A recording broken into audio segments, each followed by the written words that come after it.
It's Wednesday here on the North Shore Drive podcast for the Pittsburgh Post-Gazette. I'm your host, Chris Carter, joined by Ray Fittipaldo. We're going to break down some of our biggest things I think the Steelers are going to be up to now that their 53-man roster has announced. That does not mean that's definitely going to be the roster for week one because Omar Khan's definitely making moves. But what moves are they?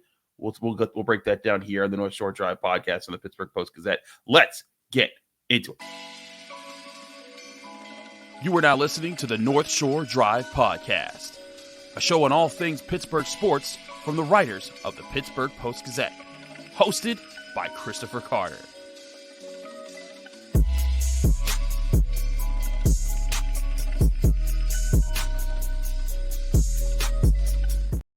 Hello and welcome to the North Shore Drive podcast and the Pittsburgh Post-Gazette. I'm your host, Chris Carter, joined by one of our great Steelers beat writers, Ray Fittipaldo. And as always, you can find the show on your favorite podcasting apps and on YouTube.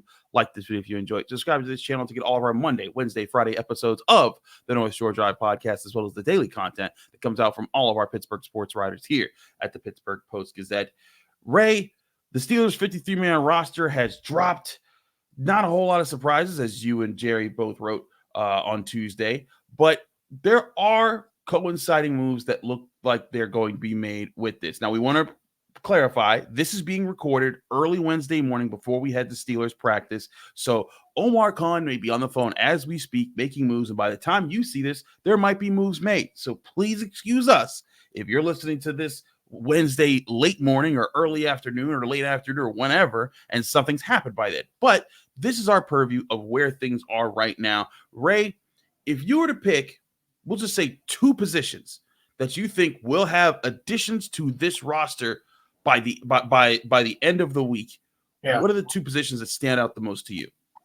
Yeah, Chris, I'll go secondary first. I thought, one minor surprise was they kept safety Jalen Elliott. Jalen wasn't added to the camp roster until I think 2 weeks into camp because they had an injury. And, he's basically been a practice squad guy or an off-season roster guy since he left Notre Dame a few years ago. So, I think there's probably an add to be made there. Listen, they could use a slot corner. Right now, the only slot corner on the roster is Beanie Bishop. They could use some depth on the outside if they don't believe Cory Trice and or Darius Rush is up to the task. And, of course, safety, if they want to replace Elliott. So you could actually – I wouldn't be surprised if they made two moves there. And then if you want to look at another position, I think receiver. Roman Wilson, they kept 5. Roman Wilson hasn't practiced in a month, Chris. There's no way he's going to be active for the opener. I would be surprised if he's active, before October gets here based on, just the injury itself and the lack of practice time for a rookie. Now, they decided not to put him on IR, designated for return. So maybe they believe he can get back quicker and help quicker. But just based on the way they treat rookies, I don't think that's going to happen. So for me, secondary and receiver. I agree with you there. I want to focus on receiver real quickly because Roman Wilson is the telling part for me. I look at Roman Wilson and, like you said, he practiced 1 week of camp before he got injured, and then we didn't see him after that. I think the first time we've seen him on a field was Tuesday when he was doing light things at practice. So this is a rookie who didn't have a particularly good spring. He in OTAs and minicamp, he was looking better in the first week of training camp, but then got hurt, and so that's going to stunt his development. When we know how the Steelers feel about rookies who don't get to practice a whole lot. Go ask Joey Porter Jr. last year, who, because he got hurt for less time in camp than Roman Wilson was, he had to wait for like a month before he was getting real action in the secondary. And that was a position the Steelers also desperately needed help last year. So, I look at Roman Wilson, I think, he's going to be back there. And so you're right. If he's one of 5 receivers kept, that tells me they're adding at wide receiver, and they might be adding a free agent. They might be trading for somebody. That doesn't mean they're just trading for Brandon Ayuk, but they are. I do think Omar Khan is working the phones, is working the deals, leveraging, weighing options, saying, okay, what's the best way to go? What's the least capital that you can give up to get somebody that will work with this receiver? And what's the best option to kind of set this group up to be ready for week one? Yeah, and listen, they cut Des Fitzpatrick. I think in a pinch, if they decide Roman Wilson isn't ready for whatever reason, they could probably get him on the practice squad and get him back up onto the roster if there are issues. But you're right. If you look at the talent of this room, Chris, it's got to be bottom third in the league. Other than George Pickens, there's not a lot of pedigree there. Van Jefferson has had a good camp, but he hasn't produced in the NFL since the 2021 season. Scotty Miller, kind of the same thing. He's kind of bounced around.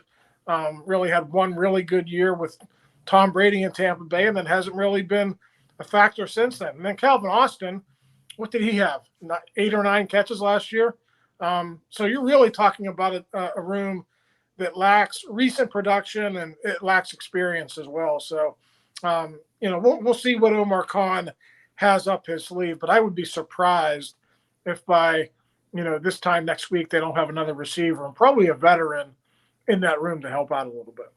Yeah, one name that seems to be poking up for a lot of people is Noah Brown, a veteran wide receiver released by the Texans. He's 6'2", he's big. He had a really good few week stretch for the Texans last year when they suffered wide receiver injuries, and he's being let go for a team that seems pretty deep at wide receiver over there. But also Noah Brown, if he's being let go by a team, I think the Steelers might be looking around for someone that wasn't let go and is still on a depth chart the teams are trying to get rid of right now, because, kind of like the Steelers where, like you said, they might bring back Des Fitzpatrick in a pinch. I bet you there's some teams out there that their 4th or 5th guy at wide receiver might be the 2nd or 3rd guy for the Steelers right now because of the way their room's set up at wide receiver. So if that's the case, then maybe that's what Omar Khan's looking at. Who's the best option there, and what's the option that costs the Steelers the least to go get and add to this receiver room?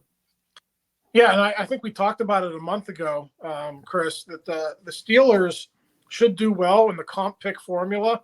So they might have a couple of extra mid-round picks in next year's draft. You think James Daniels is going to play out his contract, Dan Moore is going to play out his contract, and they're both not likely to return to the Steelers. So when you look at all the snaps that those guys played, I think you're looking at 3rd or 4th round comp picks, for those guys. So, you could probably afford to deal a mid-round pick if you think you can land, let's say you think Van Jefferson is a 2.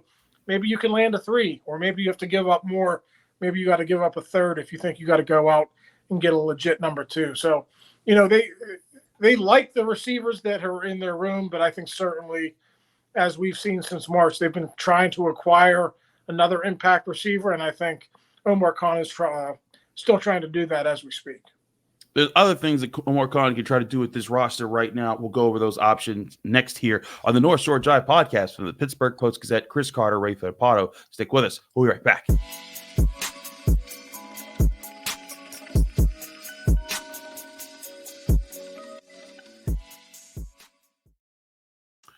Back here on the North Shore Drive podcast from the Pittsburgh Post-Gazette. Chris Carter here with Ray Fittipaldo. Ray, you mentioned also the secondary and moves that could be made there. Now, looking at how this roster was handled with just addressing the secondary, the DBs kept were Beanie Bishop, Deshaun Elliott, Jalen Elliott, Minkah Fitzpatrick, Donte Jackson, DeMonte KZ, Miles Killebrew, Joey Porter Jr., Darius Rush, and Cory Trice Jr. Let's address safety first. So Jalen Elliott, like you said, that's the surprise. Now, I think the reason for Jalen Elliott being a surprise is because Ryan Watts suffered a season-ending injury in the final preseason game. That looked really rough. So now the Steelers, their plan was to keep a rotation of 5 safeties. I think that's a little bit of a sign of how they're planning to use this secondary. They want to move these safeties around a little bit. Also, Cameron Sutton, because he's suspended, doesn't count towards this. That's why he's not named here. But he's on his 8-week suspension, so that'll be a thing. What does that tell you about what the Steelers want to do with their safeties this year? How often they want them on the field and the rotation they want kept? Yeah, I think we saw when they were healthy last year, that 3 safety package can work really well. Now, unfortunately for the Steelers, and especially late in the season, Chris, a lot of those guys were down, and they really couldn't execute, their plan that they had earlier in the season. I think of Minkah, being down for almost a month late in the season Yeah. before he came back. KZ was like injured and or suspended. And Keanu Neal was basically, I think he missed the final 6 or 8 weeks of the season as well. So they were just extremely banged up. But we know Terrell Austin is a big fan of that. And I think if you can get a rotation this year, if these guys stay healthy, Minka, Deshaun Elliott, and KZ is your top 3, and those guys can stay upright, I think we're going to see those packages again. So that's the good news for the Steelers. Knock on wood, they don't have any other injuries like they were hard hit at the end of last season. If they do, you're probably back to square one. What did you make of the corners that they kept? We talked about this on Monday's episode and who they might try to keep there. Of course, Joey Porter Jr. and Donte Jackson, Cory Trice Jr., but they keep Darius Rush, and the only other cornerback they keep is Beanie Bishop, which shows Beanie Bishop, I guess, won the slot cornerback battle after all. I thought it was interesting.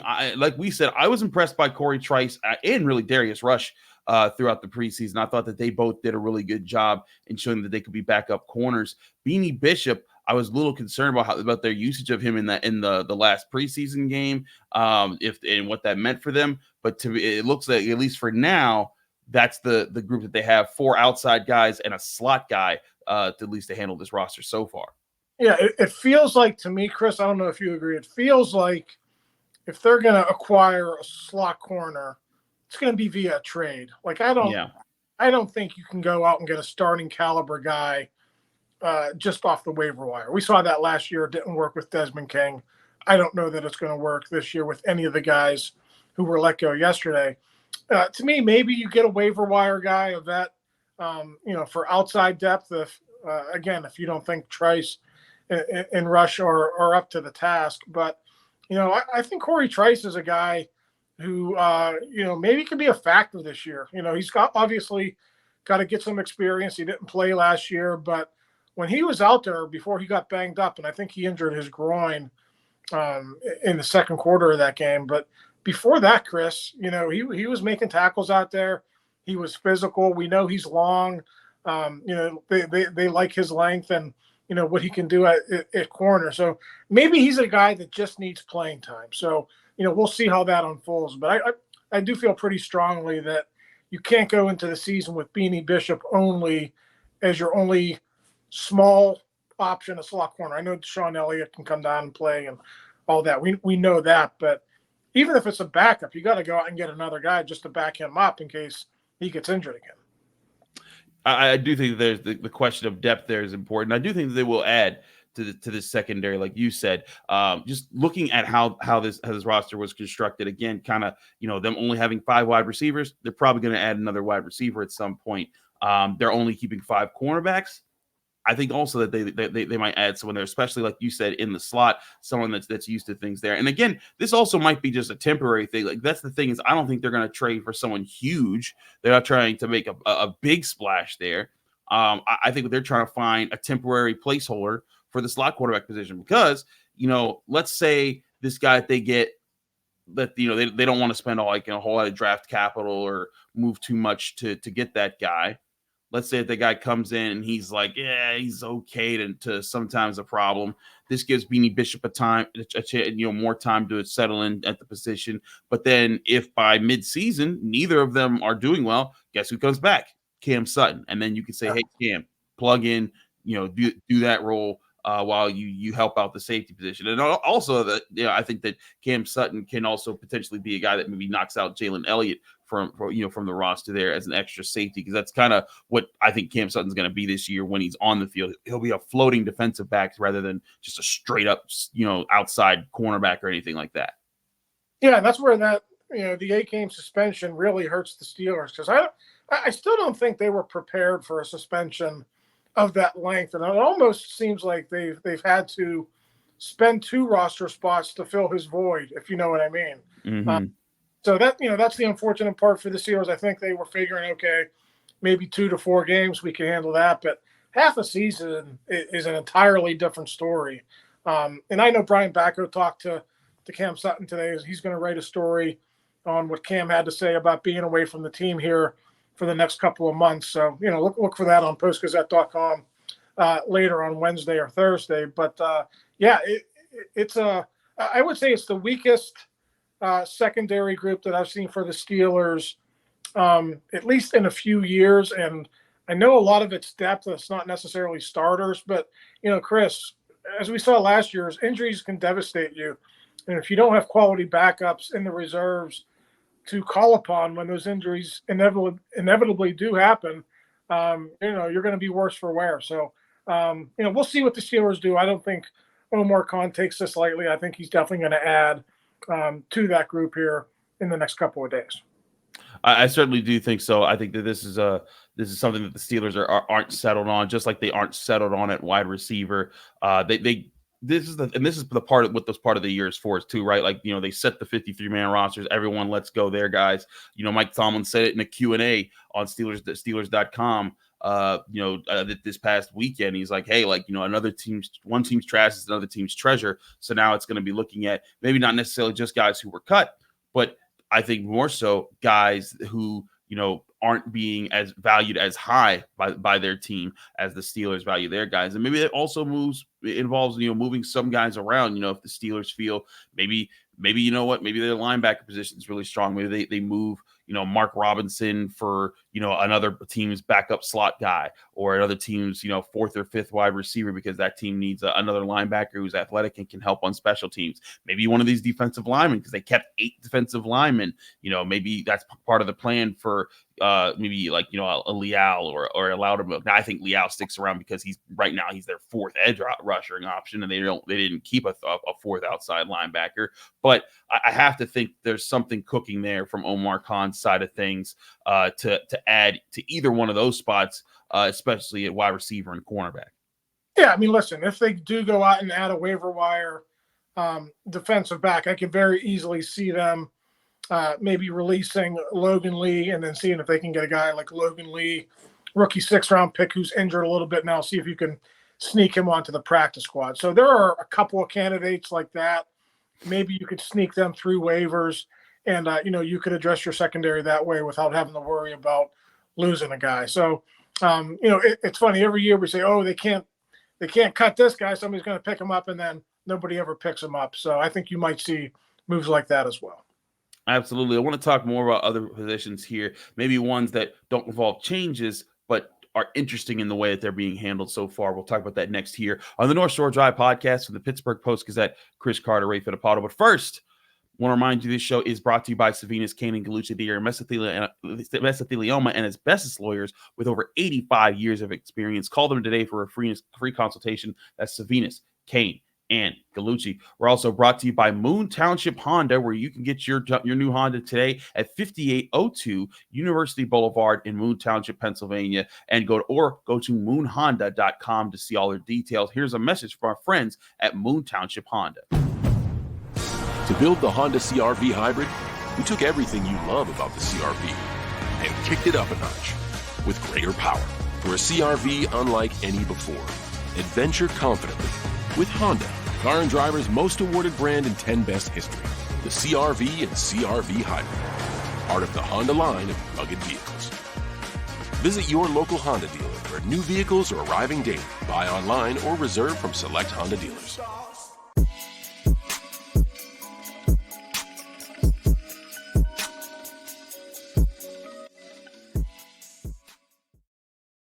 Back here on the North Shore Drive podcast from the Pittsburgh Post-Gazette, Chris Carter, Ray Fittipaldo, talking about the Steelers' 53-man roster as it was set after the deadline, before the start of the season.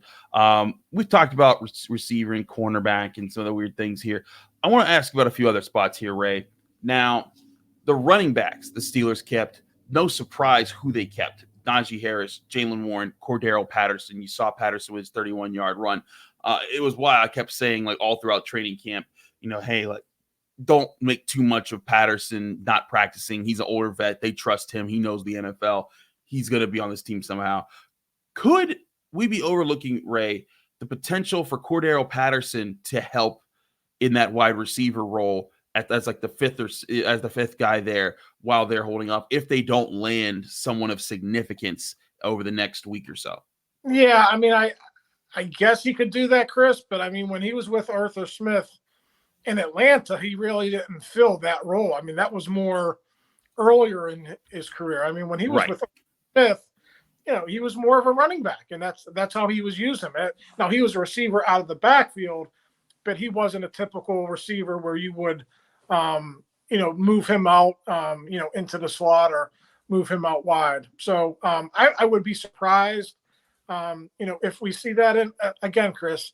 He's 33 years old. I think he's going to get a few snaps a game, maybe just because Arthur knows him and a skill set, and they'll have a few things for him. But if I'm Mike Tomlin, I'm saying give 22 the ball, give 30 the ball. They're two of our best players on offense. They got to touch the ball as much as they can. And Patterson, really, in the grand scheme of things, he was brought here to return kicks. I understand you have to get some other value out of him in other ways, but I wouldn't expect him to be a huge part of that offense.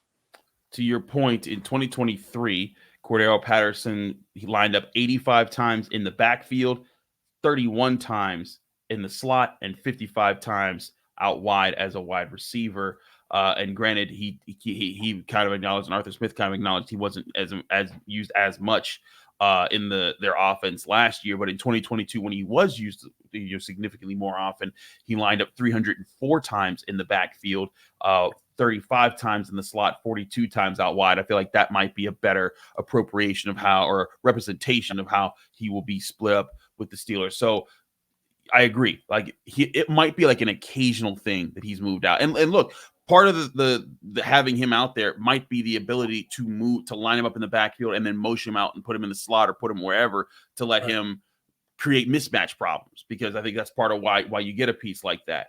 But again, not a prominent part of the offense, but another wrinkle that you can add to it. Another wrinkle that I thought was really interesting, and you and I talked about the potential of this as we were going over 53-man roster projections throughout the summer. But the Steelers keep 4 tight ends. They don't keep the Jack Colletto the fullback. They make Connor Hayward the tight end / fullback, which I thought that makes the most sense, because Connor Hayward can help at fullback. He can bring the power, but he also brings serious receiving skills. And I think that's telling. But they keep Pat Freiermuth, Darnell Washington, MyCole, Pruitt, and Connor Hayward. Pruitt listed as the official tight end there, with Hayward being the tight end / fullback there. I think this is telling of how the Steelers also plan to use their formations. Keeping 4 tight ends, that's not normal in a lot of offenses. I think it shows that they're going to be using double tight end formations quite a bit. And if you're using double tight end formations a decent rate of your total packages, you need to have 4 tight ends ready, because if one guy goes down, that means those two, you're the only 2 tight ends you have available. They're the only ones that go on the field, and then you don't have guys fresh throughout the game as you're trying to do that. Yeah, that's where a guy like Connor Hayward and his versatility come in handy, right? So if they do have an injury, okay, yeah, you can still be our fullback, but we're going to need you to go out there and perform some tight end duties as well. And we've talked a lot about Rodney Wilson here since really the end of last season, when he got called up as a special teams type of a player. Chris, I would not be surprised if he got picked up by another team, just because he's such a good special teams player, and he's not a bad tight end either. That was a pretty deep position group for the Steelers. So hopefully for the Steelers, they could sneak him back onto the practice squad. But I got a feeling they're going to lose him. He's a really good football player, and he's a guy who can do a lot for some teams, special teams. I think so too. I was surprised the Steelers got to keep him last year when they did, and then he brought him back mid-season at one point.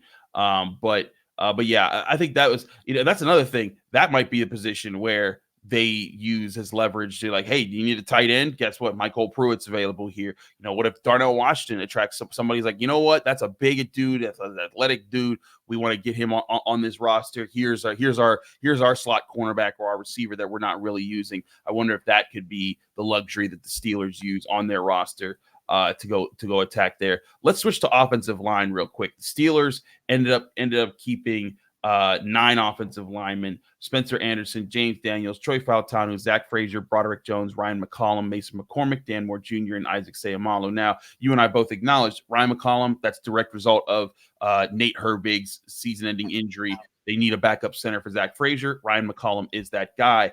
But no real surprises here.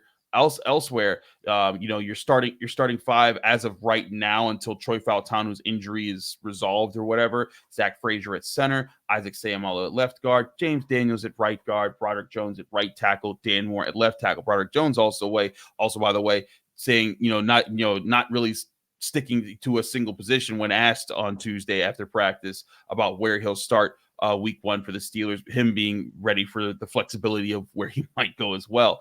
But behind them, you keep Spencer Anderson, Mason McCormick, and Ryan McCollum, and Troy Fautanu. So assuming that when Fautanu gets healthy, maybe he goes to right, Broderick goes to left, or Dan Moore keeps left. Yeah. But with that, you at least have, you have one offensive tackle at least coming off the bench between those three. And then you have McCormick, who is specifically a guard, McCollum specifically a center, and then Anderson, who's kind of your rotational guy that can play all three, preferably probably guard at his position. What's your make out of how this group has been assembled so far? Yeah, I thought they would keep 9. I think that's even though they're very young and there's going to be some growing pains, I think it's a talented unit. They've invested a lot in that unit the last couple of years. Out of all those guys, I think other than Seumalo and Daniels, I think they were all draft picks. So to me, the big storyline, of this entire first month of the season, Chris, is you're right. Once Fautanu comes back, he's going to be inserted into the starting lineup. And then what happens with Broderick Jones? He told us yesterday that he hasn't repped on the left side since Fautanu was injured. Maybe a few snaps here and there, pre-practice, stuff like that, but not really. So he's going to need some time to work over there, and they're not going to just throw him over there. So he's probably going to need time in practice to do that, and then, be a reserve for a couple of weeks. So, it's unfortunate for Broderick that this injury to Fautanu happened, because the way I look at it is if Fautanu was not injured, Jones could have just stayed on the left. He probably would have beaten Moore out, and then, we're not even talking about this. So in kind of a weird way, I think his flexibility and his ability to play both sides kind of, hurt him in the end, and that's unfortunate.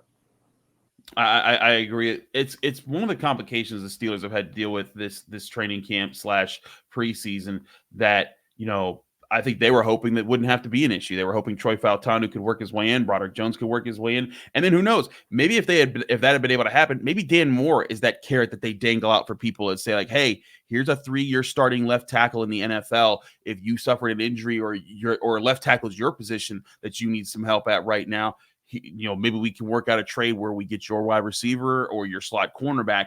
And I think that Troy Fautanu injury, that kind of negates that, because now they need Dan Moore Jr. And also I'll say this, I don't need to besmirch Dan Moore. He's played pretty well in the preseason. He's actually been probably their best offensive tackle in the preseason. So, I don't know if that says a whole lot, but it does. I think it does show that, like, hey, he's played to a level that's justified him being in this rotation, being on that starting line. And I do think it's going to be interesting to see how this plays out when Troy Fautanu does come back from his injury. Yeah, I mean, listen, again, we keep going back to it. Broderick Jones and Troy Fautanu were drafted for a reason. They are the future. And 42 snaps in 3 preseason games is an extremely small sample size. So if Dan Moore is the starting left tackle early in the season, I think we could probably all predict that he might have some issues again. And then there wouldn't be really, the Steelers wouldn't have to wait very long for a reason to put Jones in there, assuming that elbow is healthy. So, a lot of people are fretting over, well, when is Jones going to get into the lineup? Well, let's just see how things play out. If Dan Moore, reverts to his mean over the last couple of years, Jones will win that job, even if it might take a few weeks into the season for that to happen. Absolutely. Today represents the last Steelers practice before they start week 1 on Monday with the Steelers. We will be at the facility. Myself, Ray, Jerry, Brian will have our team there. We'll also have some stand-up video there giving you a recap of how this week's practices ended before the mandatory shutdown in the NFL to give everyone 4 days off before week 1 begins. Get all of that, including all of our written work, at post-gazette.com. Subscribe to the Pittsburgh Post-Gazette today to get all of our analysis, our insights here on the Pittsburgh Steelers. Ray, thanks so much for joining us here, and thank you all for joining us here on the North Shore Drive podcast from the Pittsburgh Post-Gazette. I'm Chris Carter. He's Ray Fittipaldo. Again, subscribe at post-gazette.com. Also, if you enjoyed this show, you can subscribe to the North Shore Drive podcast and all our Post-Gazette Sports podcasts at Post-Gazette Sports on your favorite podcasting apps and on YouTube. Like this video if you enjoy it. Subscribe to this channel for all our Monday, Wednesday, Friday episodes of the North Shore Drive podcast. We're back Friday, ending out the week, getting you ready for the final week of non-NFL before we get started with week 1 next week. Stay tuned for all that here and more on the North Shore Drive podcast. Thank you for tuning in to another episode of the North Shore Drive podcast from the Pittsburgh Post-Gazette. If you watch this video on YouTube, please like the video and subscribe to our channel. For all the sports coverage from the Post-Gazette that we have to offer, visit post-gazette.com.